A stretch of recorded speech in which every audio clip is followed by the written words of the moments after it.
muqdisho xilligan waxay u muuqanaysaa furin qaraxyada iyo dilalka u saaxiib ah cabsi walwal iyo quus ayay wajahayaan shacabka caasimadda ku nool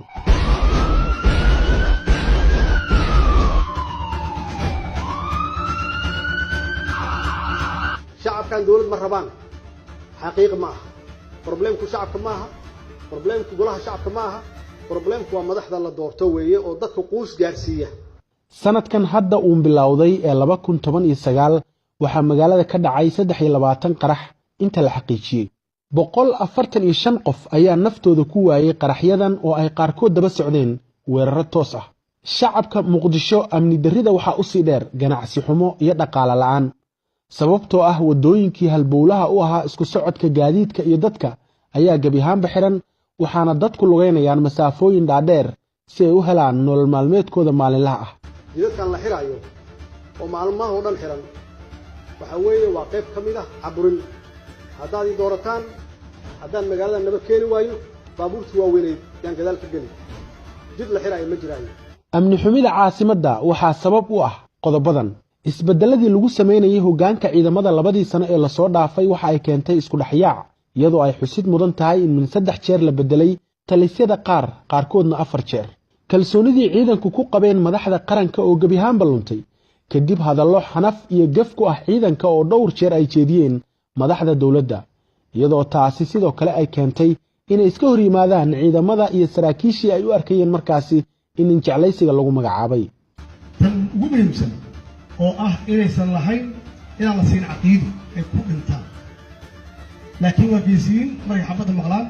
waa wajahayaan meesha xabadda ka socoto laakiin sida ay shabaab caqiido u leeyihiin ay u aaminsan yihiin hadday dhintaan inay janno galayaan annaga uma diyaarsanin umana diyaarin ciidankeena waddaniyad magacaabistii Fahad Yaasiin ee agaasima ku-xigeenka hay'adda muqaabaraadka dalka iyana xaalka ayay sii xumaysay oo sababtu maxay tahay dabayaaqada sanadkii hore waxaa la kala diray inta badan ciidankii sirdoonka ee isugu jiray dhar cadii iyo kuwii la dagaalanka argagixisada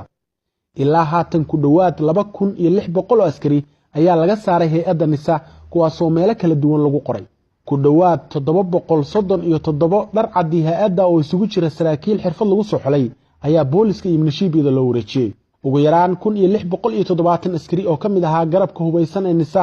misna loo wareejiyay booliska ayaa marka laga reebo 200 oo tababar dalka Djibouti loogu diray kala yaacay oo suuqa hubkooda la galay waxa ayna shaqada laga eriyay iyadoo meelna lagu wareejin 300 oo ciidan dhar cad ah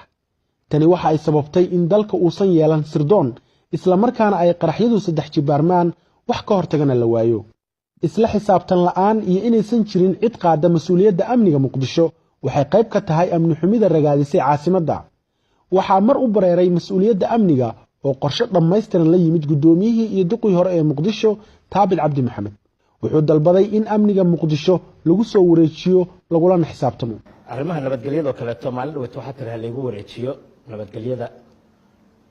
haddii lagu wareejiyo mas'uuliyadda oo ka fiicnaanaysa hay'adaha amniga hadda gacanta ku haya sida nisa iyo booliska iyo gobolka banaadir ma ka fiicnaanay horta mar kastaba ma ahan aan kaliya qof wax lagu wareejinayo horta runtii waxaan ka hadlaynaa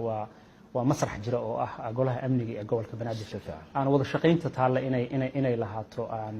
lahaato mid la isku kaashado haddii noqon lahayd heer gobol iyo heer qaran oo la isku kaashado laakiin ugu dambeyntii marka ay tahay heer gobol nidaamkeeda iyo isla xisaabtankeeda iyo wajiyadeeda in wada shaqayn guud laga sameeyo haddii tahay midda gobolka iyo midda qarankaba balse madaxda sare waa ay dafireen howlkarnimada uu muujiyay taabit waxayna xilka ka qaadeen 22 January 2018 maanta laga bilaabo cashuur la bixinaysa dukaan ku furaanaya ma jiro business kale ku furaanaysa ma jirto dawladdu waxa ay sheegtay in bulshada muqdisho bil kasta canshuur ahaan u bixiyaan 14 milyan oo dollar lacagtan marka la isku daro sanadkii waa 168 milyan oo dollar waana kala bar miisaaniyadda dawladda ee sanadkii oo dhan lacagtan oo si hufan dawladdu u maamusho waxa hubaal ah in amniga wax badan looga qaban lahaa balse ma dhicin madaxweyne farmaajo kolkii uu curdunka ahaa shacabka taageerada weyn u muujiyay waxay ahaayeen reer muqdisho nasiib darrase ballanqaadadii uu dareenkooda ku hantay waxba kama suurtagelin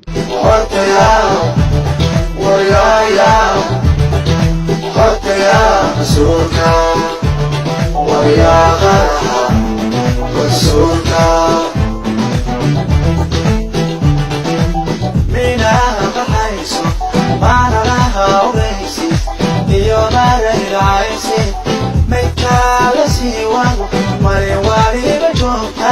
ومسيح هرانو ما كيلو ديرو ميلي وجيديو ميلي وجيديو مشيت تيدابا مشي